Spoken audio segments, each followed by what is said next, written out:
How does it feel knowing that when you purchase your groceries, you are being duped into thinking that you are making the decisions? Nearly every single product within those aisles are owned by just 4 corporations. They decide what happens to your food from the moment they cultivate the seed to the moment it is placed on the shelf in front of you. In doing so, they also rob you of your wages and scam the people that actually did the work to get that product to you. These corporations are profiting more than ever, all while farmers are being forced off their land due to debt, and consumers are left penniless in trying to feed their families.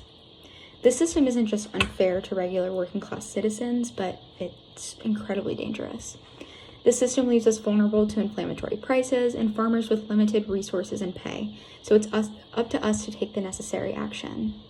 As stated by Basil Musharbash, the author of Kings Over the Necessaries of Life, which is a deep dive into the history of the agricultural sector, and I strongly encourage you to read that.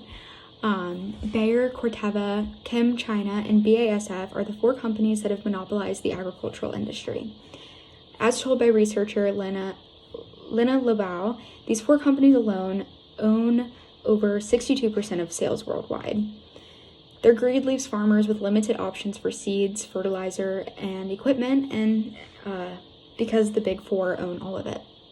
Knowing that farmers have no choice but to purchase the goods from them, they make their prices exorbitantly high. This consolidation erodes competition, forcing small farmers into unsustainable contracts or driving them out of the business entirely. For consumers, this means that fewer choices and higher prices are to be expected.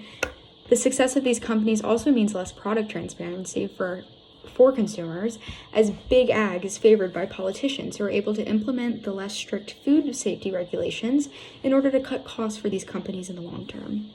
According to Daniel Kim, an independent author for the Columbia Political Review, Monsanto, which has now merged into Bayer, which is a German company, has donated millions of dollars into lobbying efforts to ensure their continuation of control.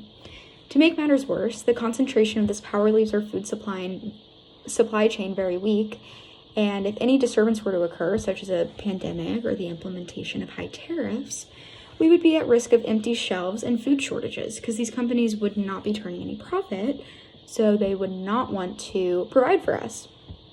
So, how can we fight against this? By seeking out local producers at grocery stores, purchasing from farmers markets, and enrolling in community-supported agricultural programs, which are called CSAs, we can keep the money out of corporate hands and place it back into the ones that are actually doing the labor. Because small farmers are not given the same regulation loopholes as these corporations, we can also find security in knowing where exactly our food is coming from and not have to worry about people cutting corners to increase profit margins at the expense of our health and safety. Additionally, small-scale farmers tend to hold more sustainable practices that ensure the safety and protection of our soil and water, and because of this, the land can actually be reused for other crops and by other generations of farmers, meaning that we can continue this production instead of just kind of like robbing the land of any of its resources just to produce as much as possible. So, if enough people were to actually change their ways of purchasing, we could limit the profits of the Big 4, decrease our grocery bills, and allow farmers to thrive in our economy. This means no more price gouging, no more reliance on inexpensive processed foods to feed our families, and more trust placed into our local community. With this, we could free ourselves from the power of a few billionaires that dictate our purchasing power. I sincerely hope that this call to action will encourage you to check out your local farmers markets, look into some CSA programs, which are super, super easy to find. You just look it up, and it's farmers that will deliver produce to you basically on like a subscription type basis. And at the very least, I would urge you to pick out the local brand on your next grocery run. These small changes add up and push us in the direction of building a future that supports farmers and consumers and decreases the power of Big Ag. Thanks.